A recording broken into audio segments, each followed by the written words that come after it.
It's time now for CountyWide, a special presentation of Yavapai Broadcasting News. Join Paul David and Brad Miller as they talk with our community's leaders, newsmakers, and people in the know. You'll hear about the hot topics that affect all our lives here in Yavapai County. And now, here's today's CountyWide. Welcome to CountyWide. I'm Paul David. Great to have you in the studio with us today. We're going to be talking about the slide fire today with Coconino National Forest Fuel Specialist Vic Morphin. Welcome to studio. Good morning. Thanks for having me. Thanks for taking time out of your busy schedule, I imagine, right now with the slide fire. I'm slowed down a little bit for you, I imagine. You bet it has the last few days, but we were working some real long hours here in the last couple of weeks. Yeah, it's been a busy couple of weeks. And the good news is Wednesday, the fire was declared 100% contained.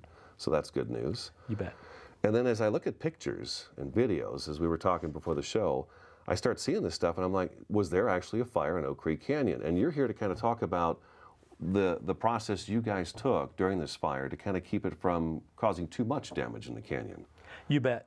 Some of the things that happened during the fire, during the initial attack phase, and things that happened beforehand, which really were advantageous. You know, beforehand, we had some fuels treatments in place. The Red Rock Ranger District down in Sedona had put, they had thinned, and then piled it all up and burnt those piles. And if you look at some of those photos prior, we couldn't even walk in that area in the flat where it started. We were crawling over dead and down just to get that stuff ignited. And this is back behind Slide Rock State Park. Exactly, right. Immediately north of Slide Rock State Park. Okay. There's a flat you can actually see as you drive 89A, just north of the park. You can look down in there and there's a bench, and that's where the fire started. Okay. According to the investigators, that's what we saw when we first got there. And like I said, really heavy, decadent fuel load. And we got rid of that stuff a few years before we happened to get an ignition in there. And we really feel that had that treatment not been in place, we would have saw a fire on the east side of Oak Creek right away. Why is that? Because of that intense fuel load. Okay. It would put off a lot of radiant heat. It would have carried embers. When you're dealing with the fire under red flag conditions also that day and the next day, you tend to get a lot of heat built up. Things will loft a lot higher when you have that heat load. Okay. And the branches and the wood, the fuel that's in that fire will tend to, spot across. Okay. And so we're real confident it would have got on the wrong side of East Oak Creek, and then likely it would have got on the east side of 89A. And for those folks that live in Coconino and Mountain Air, that's a big deal. Our main objective, other than firefighter and public safety, was to keep it west of 89A. And not having that treatment in place would have most likely resulted in the fire on the wrong side of the road. So that treatment kept the fire low and down to the ground at the initial start as it started heading north into the canyon. It did. Kept it on the right side of the west side of 89A. Right, yeah. And giving us a chance to corral the fire kind of where we wanted it to go and where we didn't want it to go. The other thing it did is it gave us time to safely evacuate Garland's Resort and Junipine Resort.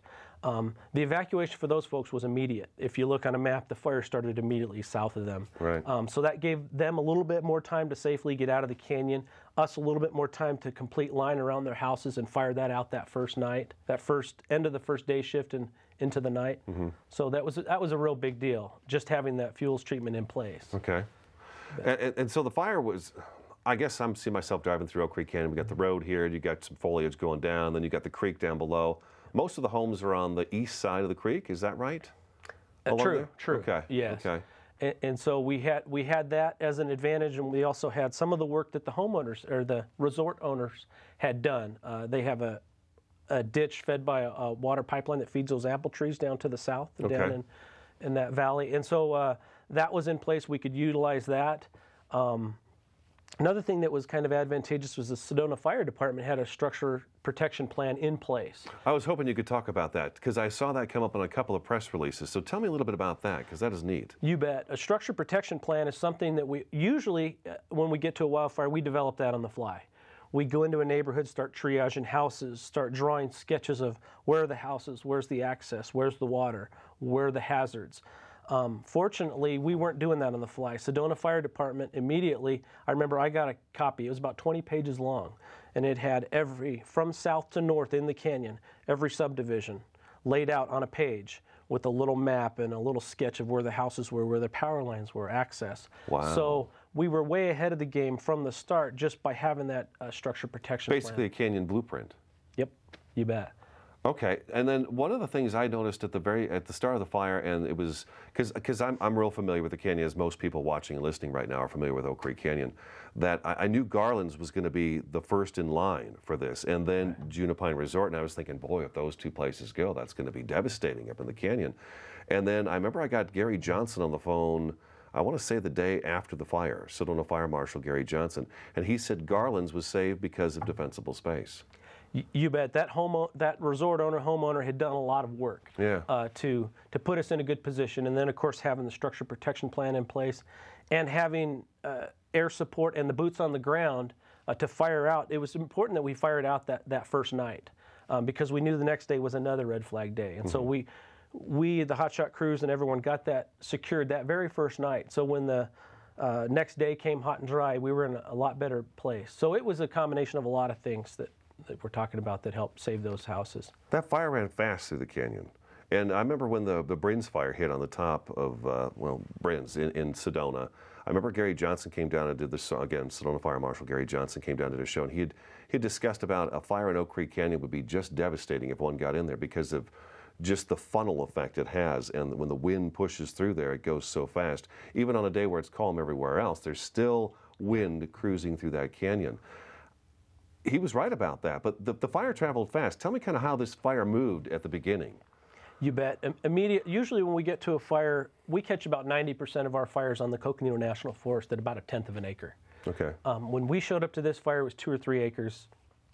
Within the first hour, it was 20 or 30 acres.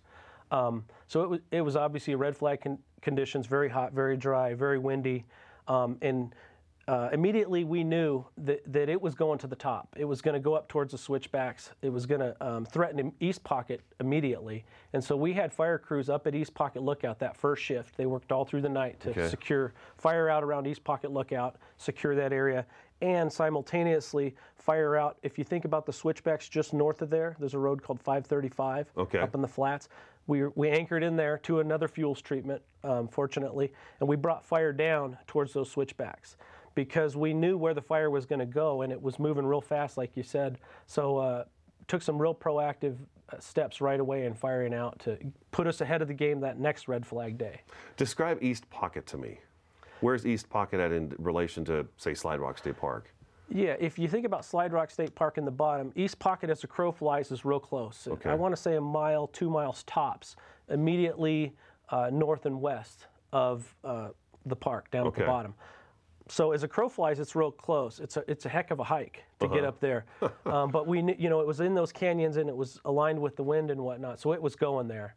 And it literally got up on top early that next shift, Wednesday morning. Wednesday morning, okay. Yeah. And the canyon wall on that side, the Slide Rock side, it seems like it's almost like somebody took their fingers and pressed them in there, like a lot of real narrow canyons. Is that right? And real steep? And it is, and really inaccessible. A great place for fire to travel. It loves to go uphill. Right. Up those, but as far as putting firefighters in there, not the place to make a stand. And so we knew immediately, that was one of the reasons we fired out those 2 areas simultaneously that first night, was because we couldn't put firefighters in there. It would be unsafe and not very effective, likely, because the fire was just going to rip through there. Okay, let's take our first break. Forest View Specialist with the Coconino National Forest, Vic Morfin, in studio today. I'm Paul David. We're talking about the slide fire. Stick around. CountyWide will be back in just a couple minutes. I would steal pills from my friend's mom. We talk about all the common drugs, but never prescription medication. I was addicted to pills. Had I more knowledge, I would have done things differently. Secure your medications and talk with your kids. Visit drugfree.org. Thanks for calling the GED Pep Talk Center. Jerry Stiller speaking. Your level 7 in-your-face pep talk. I can keep pushing you. Believe me, I'm good at it. But at some point, you're going to need to start pushing yourself. See, once you've got your GED diploma, you'll feel so good about yourself. You tell them. You can't change your past, but you can definitely change the future. That makes me so happy, I'm ready to bust out a dance. Mr. Trejo, can I transfer this guy to you? My Jetzel technique isn't really working. You need something a little more persuasive. Yes. You listen, and you listen good. Hey, where's my sandwich? Terry? Terry! Take it from me, the King DMC. It's a real cool thing to get your GED. Get that diploma! Now hold on and we'll find you free GED classes. Capiche? Whatever motivation you need, we've got a pep talk for you. Get your GED pep talk and find free classes at yourged.org. A single ember from a wildfire can travel over a mile. That ember can ignite and destroy your home or community. You can't control where that ember will land. Only what happens before it does. Visit FireAdaptedorg to learn how you can help protect your community from wildfires. Ronnie had huge aspirations. He knew he could get pills in the community. He found his body in an apartment in Telford.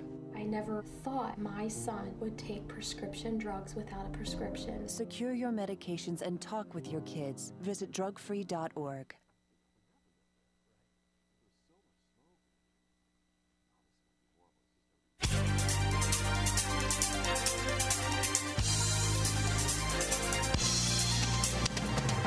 Welcome back to CountyWide. Vic Morphin with the Coconino National Forest in studio today. He is their forest fuels specialist. We were just talking off camera, and I had actually forgotten about this too, and you mentioned the public may not know this as well, but the fire did jump east of 89A for just, it did spot fire. You bet. We picked that night at about 10 o'clock.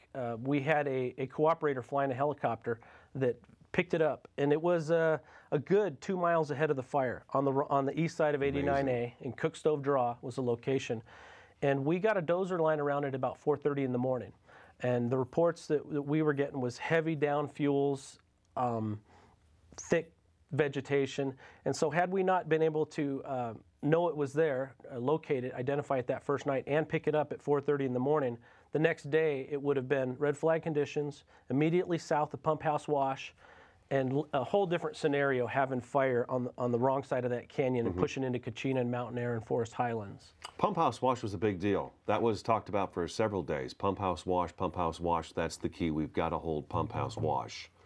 And that is right there, the folks listening and watching, that is right as you hit the switchbacks. There's that sharp little concrete curb bridge. ADOT's going to be working on that. They're actually working on it right now, but that is Pump House Wash Bridge. I did not realize that's the name of it, but it was like built in 1931 or 35, is somewhere in there. But that is Pump House Wash.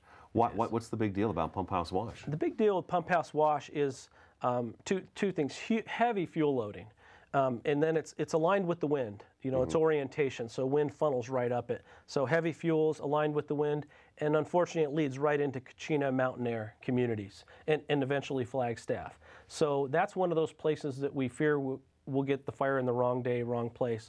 And this would have been perfect or unperfect timing because it was a red flag day, summer.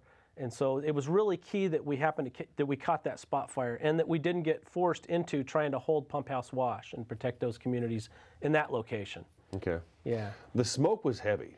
Now, for people who live in the Verde Valley and Sedona, and I know I've heard folks in Dewey Humboldt, Prescott Valley, Chino Valley talking about the smoke in the morning as well, and then you could just see it here. There was days you couldn't see hardly down the road. It was so thick.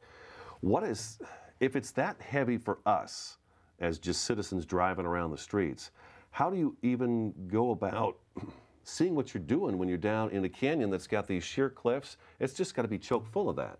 Yeah, the firefighters can be in a really bad place smoke-wise a lot of the time, and it's just something that the guys and girls have to deal with. It does. It gets dense, and it can get difficult working environment. Yeah, most and definitely. then often at night, sleeping areas. We tend to sleep down low by creeks and valleys, and unfortunately, that's where the smoke settles at night.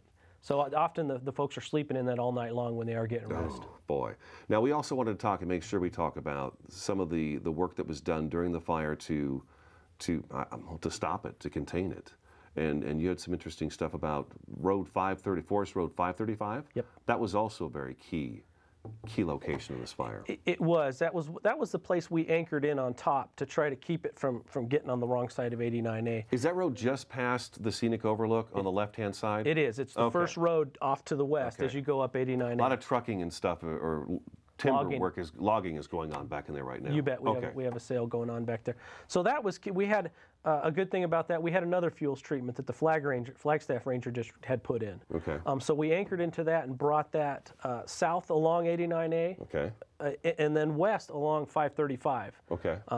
And so it was really important. That was our box, so to speak. And so it was important that the guys fired that to hold that fire. And I wanted to bring up a point there that this time around on this fire, we were able to really use some good mindful burning. And I say that because our burnout operations on fires are often tactical. We're trying to hold the fire, control the fire for public and firefighter safety. This time we had the luxury of a little bit of foresight, and the guys really using some mindful burning. They used a lot of patience, timing. Almost all the burning was done at night when conditions were right, when we could hold that fire. Okay. So I wanted to bring that out also because that has future impacts. And that is when we don't kill a lot of the trees and we leave a lot of that canopy intact, when we do get those monsoonal flows, we're going to have less flow downstream. Okay. That's huge right now. Very important. Okay. You know, as we know the rain's coming. Right. When it does come, we're going to be in a better position because those firefighters really did some good mindful burning, used patience, brought it down, checked it up in a lot of places for the night until we'd get the next good window to burn. Okay. And we used a lot of aerial ignition. You hear about ping pong balls being dropped out of helicopters. They literally are ping pong balls. Almost. They literally are ping pong balls. Okay. With something inside. I'm not a chemist, but this chemical, when you inject glycol or antifreeze into it, about 30 or 40 seconds later, that drops out of a helicopter and it'll ignite.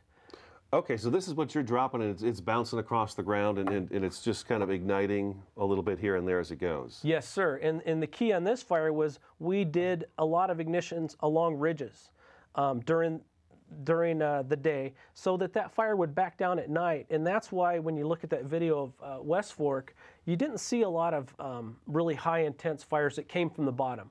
We, the team, ignited the fire on top so it could go down slowly and create more of a mosaic and burn with less intensity. Now, you had done some burning up there a year or two ago as well, because I remember, I want to say on the east side of Highway 89A, I remember one year I drove up there and there were signs that said prescribed burning taking place, or prescribed burning was taking place on the right-hand side just as you got to the top of the switchbacks and just past.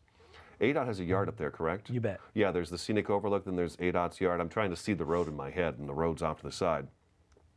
I remember there being burning on the right-hand side.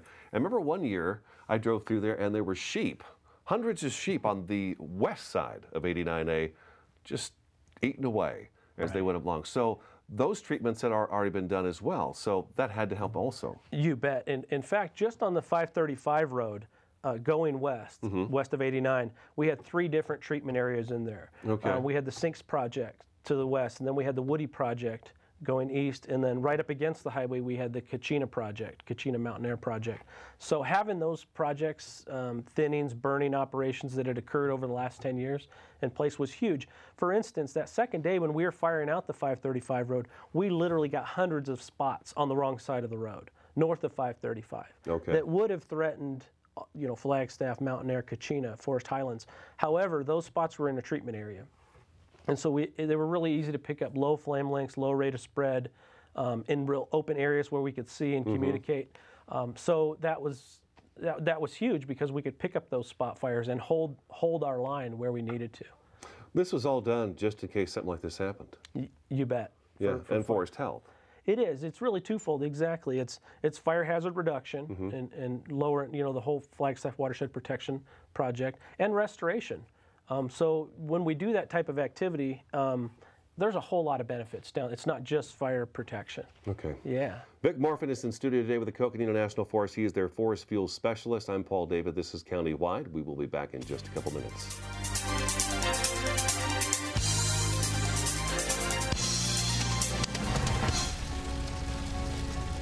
A single ember from a wildfire can travel over a mile.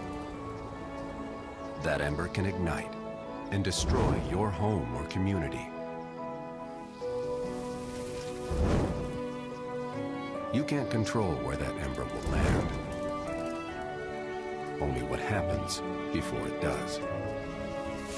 Visit FireAdaptedorg to learn how you can help protect your community from wildfires.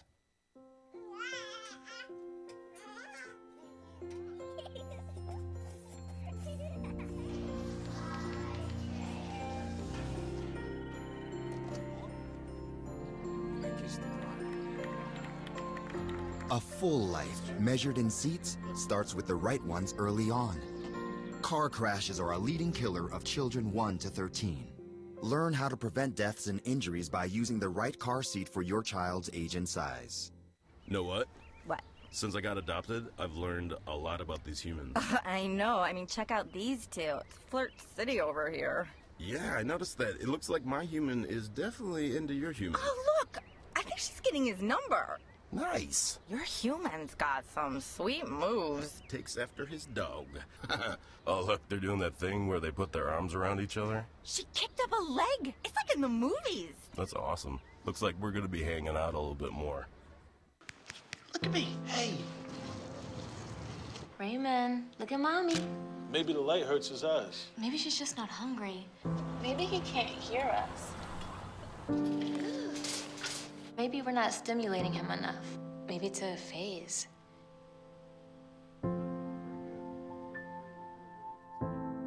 Avoiding eye contact is one early sign of autism. Learn the others today. The sooner it's diagnosed, the better.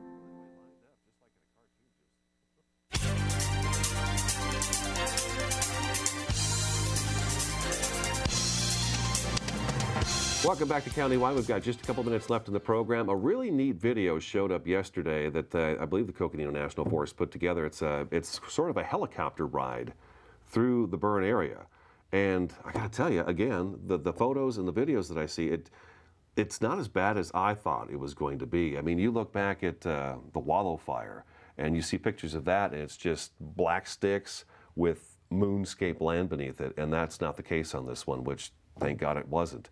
Which area of the canyon did seem to burn the worst? You know, there are a couple areas that it came out pretty hot, and one of them is, if you think of Bootlegger campground down in Oak Creek proper, there's a trail that comes out of there called the AB Trail that runs up to East Pocket, and it's all brush and switchbacks, real steep trail. That got cooked pretty good. Okay. A lot of white ash in there, complete consumption. And then the other area would be Sterling Canyon, west of the fish hatchery. In Sterling Canyon, that came out pretty hot that first second day shift. Okay, all right.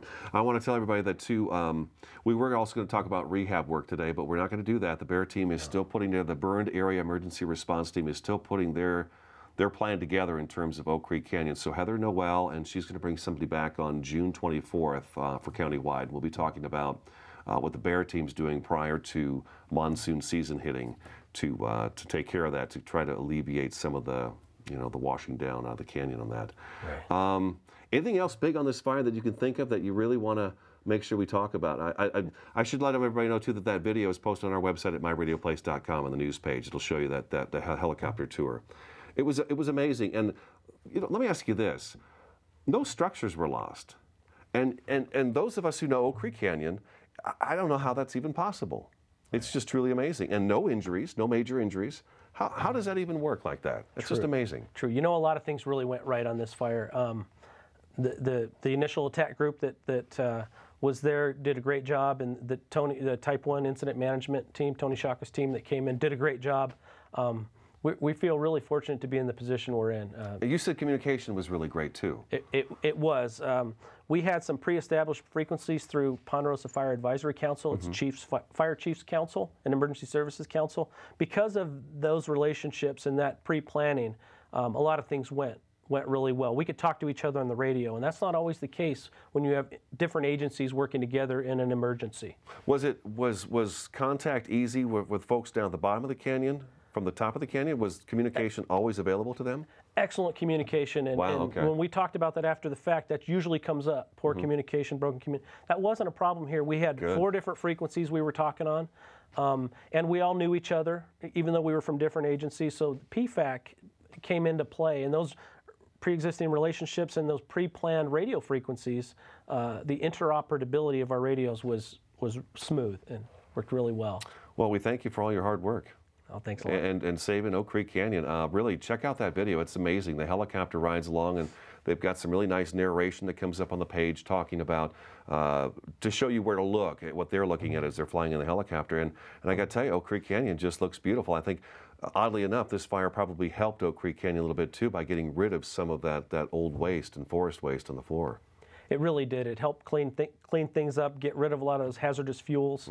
And having some of that pre-work in place also, the hazardous fuels work, thinning, burning, came into play huge. But we're still looking for information on anybody who saw somebody start the fire. That is still under investigation. Vic, thank you so much for coming down and doing the show with me today. I really appreciate it. That's today's Countywide. We will talk to you again next time.